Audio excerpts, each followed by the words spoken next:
여러분 종일 진심으로 수고 많으셨습니다. 2021학년도 9월 학평 고2 영어 해설 강의 전에 총평으로 먼저 인사드리는 저는 윤현주입니다.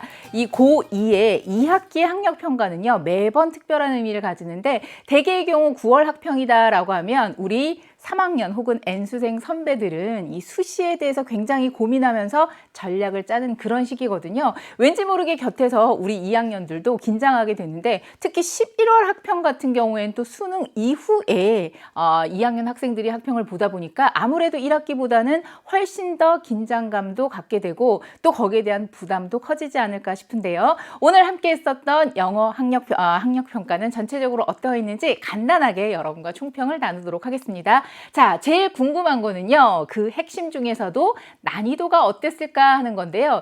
제가 생각할 때는 뭐 아주 특별히 까다롭지는 않았던 것 같습니다. 그러나 항상 단서가 붙는 게 왜? 개개인의 차이가 있으니까요.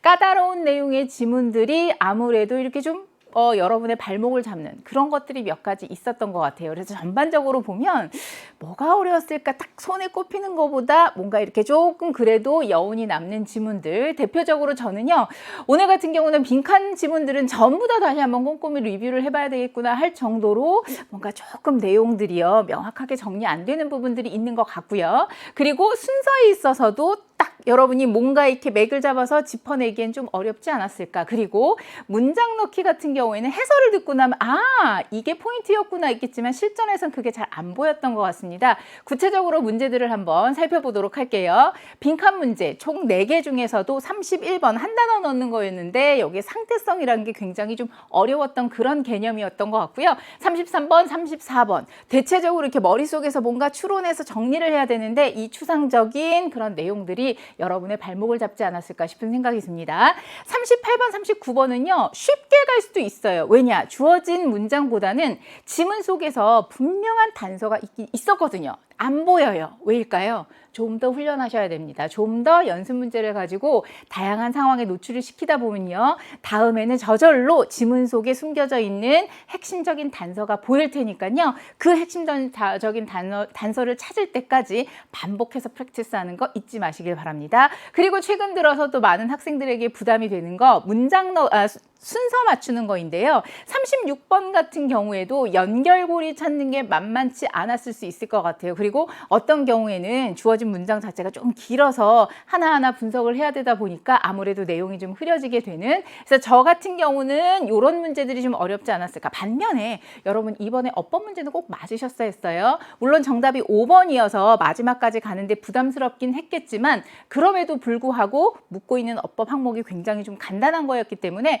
어법 같은 경우에는 선생님 이번엔 저 열심히 꾸준히 노력했더니 정답이 보였습니다라는 그런 쾌재를 불렀으면 좋겠습니다. 자, 이렇게 난도와 킬러 문항에 대해서 살펴봤으면요. 향후에 우리 다음번에 11월 학평이 또 남아있거든요. 그때까지는 어떻게 하면 좋을까요? 어쨌든 2021학년도가 돼서 총 3번의 학력평가를 지금까지 여러분 치루어 오고 있는데 물론 학교마다 조금씩 다르긴 하지만요. 자, 마지막으로 11월 학평이 남아있습니다. 저는요. 마지막 남아있는 11월 학평을 대비해서 어떻게 공부할 건가 이야기해드리고 싶은데 3번의 학력평가를 보면서 맞아요. 자신의 취약 유형이 분명히 드러났을 겁니다. 매번 틀리는 거 있을 거 아니에요? 거기에 대해서 앞으로 한 2-달 동안 좀 더 집중적으로 한다? 매일 그 문제를 하나씩 꼬박꼬박 푸는 것도 한 가지 방법일 수 있을 것 같습니다. 그래서 본인이 파악한 취약 유형에 대해서는 좀 집중 공략을 할 수 있는 거 필요하고요. 아무래도 본인이 취약하다, 뭔가 어려운 점이 있거든요. 그 중에 한 가지가 문장이 길고 복잡합니다. 그랬을 때는